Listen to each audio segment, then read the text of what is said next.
Thank you, Deputy Jones. On the Murray case, Dr. Murray is present with counsel as before. The people by counsel as before. Dr. White is present on the witness stand as before. All jurors and alternates are present as well. To everybody, good afternoon again, and to the jurors, good afternoon again.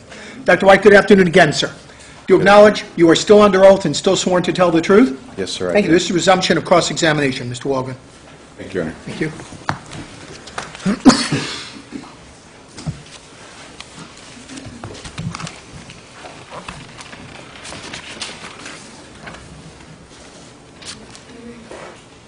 Dr. White, you've repeatedly indicated that the thing you were most interested in as far as running these simulations was in regard to the urine levels, correct?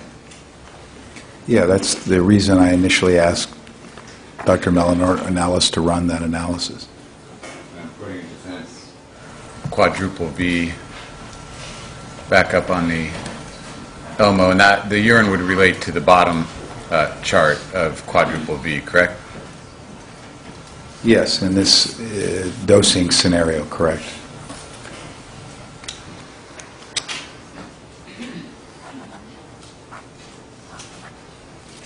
And as you previously testified to, the findings and the data arrived at in this simulation is based on this Simons article that you identified earlier, indicating the 0.3%. Is that right? Correct. And because your concern was most heavily weighted toward the urine findings, were you involved in this aspect of accumulating the data and assuming the accuracy of what you've presented to the jury? As I have mentioned repeatedly, these graphs were provided by Dr. Mellon-Ornelas, and I did not direct her in any way in preparing these. Did you?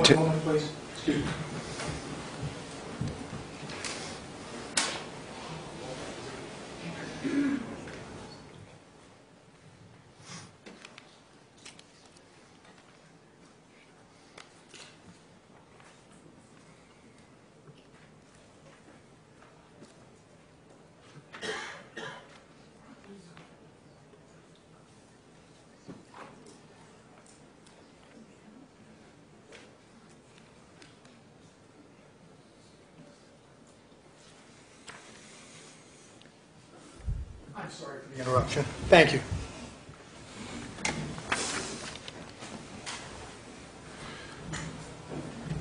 Dr. White, did you test the prediction of the model against any of the available literature to confirm before coming in here and testifying under oath that the model was accurate?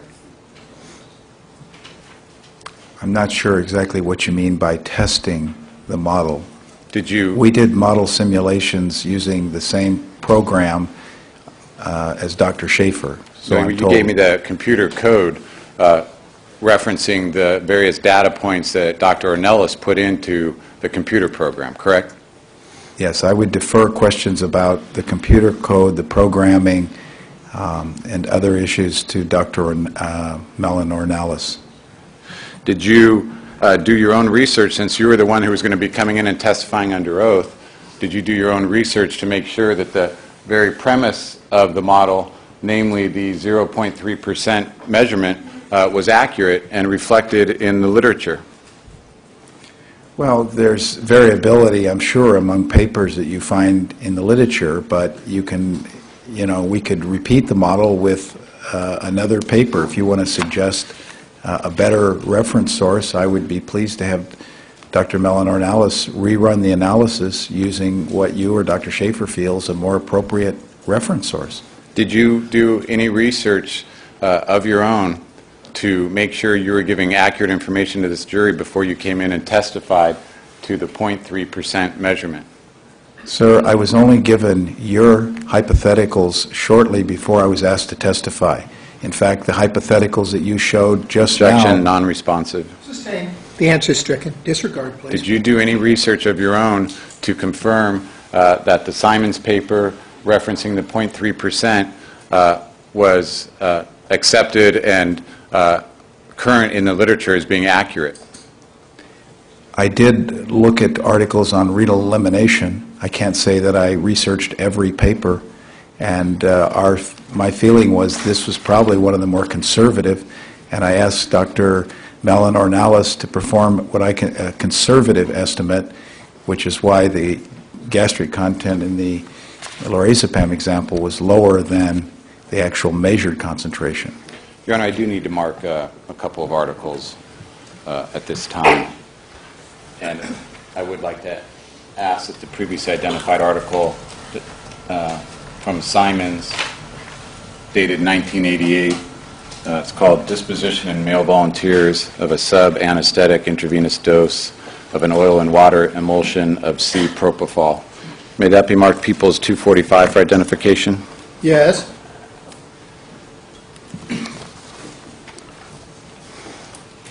Dr. White, you recognize this article, you previously identified it as the article on which you've based your testimony? It's the article that I believed Dr. Mellon Ornelas used in her modeling experiment, yes. On which you based your testimony? Upon which I based my testimony that the amount of urine after a 3-hour infusion would have been, the urinary content of free propofol would have been substantially higher than that reported at autopsy, yes. And this article was published in 1988, is that accurate? That's what it says. And point 2, number 2, it states, the dose was cleared by metabolism with less than 0.3% excreted unchanged, correct? Correct. And that's the number referenced in the simulation upon which you've based your testimony, correct? Upon which Dr. Mellon Ornelas based her analysis.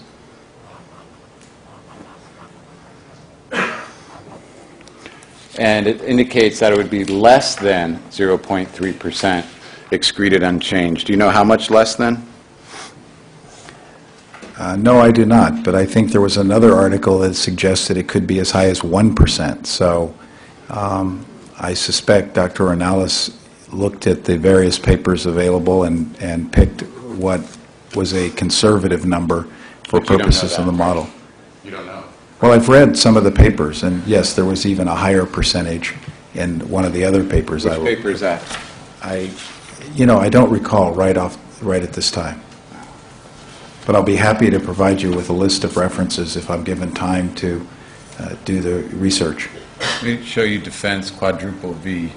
Now, the article about, well, let me just ask you, why did you put in these variable lines in the lower part of quadruple V if the article itself says that it's less than 0.3% excreted unchanged? The lines were just put in to show that all these models, whether they're pharmacokinetic models or pharmacodynamic models, intrinsically have significant variability. It's something that pharmacokineticists do, and it's not my area of expertise, as I've admitted in earlier testimony. Nowhere in this paper does it suggest that the amount of propofol excreted unchanged could be more than 0.3%. In fact, it categorically states that it's less than. It simply can't apply a number to it, correct? That's what the paper says. And that's not what this model says, correct? Well, this model assumes it was 0.3%. But I think, as I've said, I recall a paper, which I can't give you the exact reference at this moment, as I said on the stand, suggested 1%, which would even give much higher numbers. So in this article that you've formed the basis of this model, it indicates that it would be less than 0.3%. So it could actually be 0 based on this publication, correct? I don't believe so, no. Okay, so based on this publication, can you reference to me where you support that statement? That it's more than 0? They stated that it's less than 0.3%. So it could be 0, right? That's less Or than... it could be 1%, as reported in another paper. Right, in the one you don't anesthesiology. remember. It's in anesthesiology. But it could be 0, correct, based on this paper? I don't believe so, no. Based on this paper, it could be 0. Based on their findings, that it would be less than... Sustained. Based on this paper indicates that it would be less than 0.3%, correct? That is not the same as 0. It says it would be less than 0.3%, correct? Objection, this question's been answered. Sustained. It has not been answered, Your It Honor. has. Sustained. Do you know how the unchanged propofol was measured in this research article? I think it was by liquid chromatography.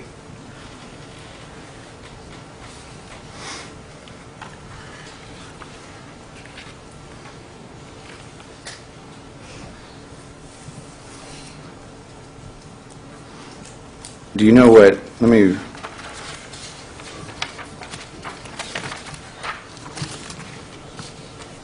going to page 432 of this article, Dr. White, where it's talking about the urinary propofol levels. It indicates that the cyclohexane extractable radioactivity in urine, what is that? I'm not an expert in this area, so I really don't feel comfortable commenting on it. So you don't know what cyclohexane extractable radioactivity in urine is? I don't do studies looking at pharmacokinetics and this type of analysis, no. Is that what was measured in this study? If that's what the paper says, sir, that's what was measured. Didn't you say earlier that you did review it, just not in detail, this article? Well, I would consider the questions you're asking to be asking me in detail.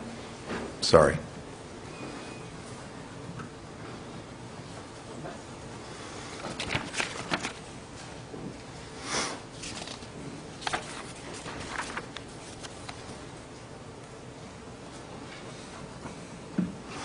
And you said that you suspected they measured it through chromatography, is that right?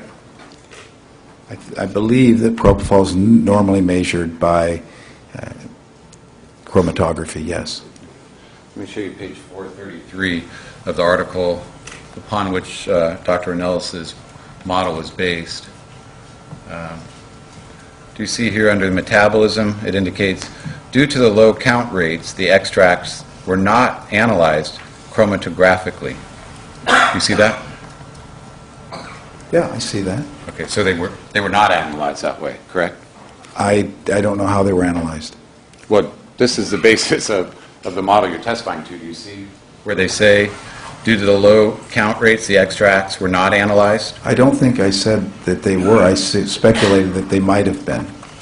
And you see this now, this article, that they're specifically saying the extracts were not analyzed chromatographically.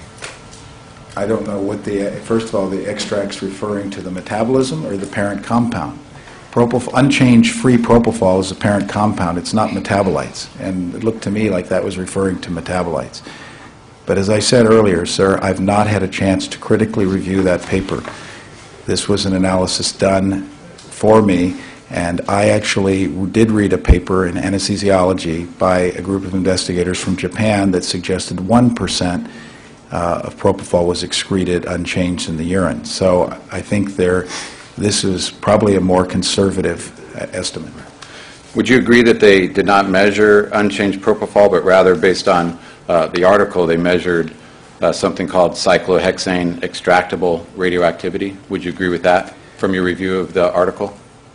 I really do not feel comfortable commenting on an article that is outside my area of expertise and of which I have not been able to carefully analyze or sit down and analyze with somebody who has the expertise to do so.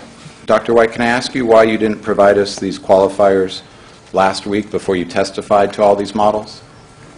I believe that when I brought the models in, which I had obtained the night before I was testifying, in the evening, late evening, and I made copies of the articles, I made copies of the program that was used, and I provided you, sir, with copies of all of these materials, which is more than I've been provided